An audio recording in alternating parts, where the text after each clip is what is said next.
trying to survive the pandemic, many are clinging to mask mandates in order to keep the doors open. Some of the nation's largest retailers require masks, but workers say the requirement puts them at risk as they try to enforce the policy. The leader of the nation's largest union of retail workers is calling on companies to hire security staff to enforce their policies. We have Stuart Appelbaum, the president of the Retail, Wholesale, and Department Store Union, who is here with me now. Hey, thank you so much for taking time on this. You've been in contact with many of your union members. You know, we've seen a lot of stories about just how tough this is for them enforcing these mask policies. What are they saying?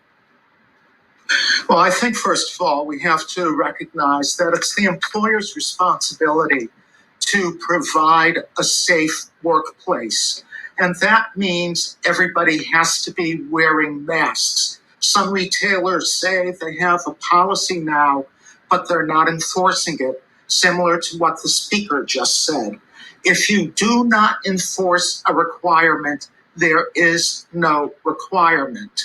Workers should not be the ones enforcing it. It is the retailer's responsibility. They need to have managers doing it. They need to have security doing it, not the workers. So managers and security, and does that mean that security needs to be hired? What are you looking for here? If there isn't sufficient security or managers to enforce the requirement, then they need to hire more personnel. When workers go to work, they expect they'll have a safe workplace. It is an unreasonable expectation to think that a retail worker is going to go to work and put their life on the line. The retailer has to make sure everybody is wearing a face mask.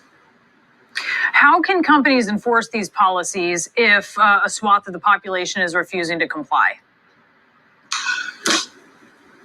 I think that they enforce many policies. They require people to wear shoes. They require people to wear shirts. It's even more important that they wear face masks. They have the responsibility to say we are not going to put our employees and even our customers in danger because people are not wearing face masks. They have to wear face masks, and retailers have to enforce it. It's a matter of life and death.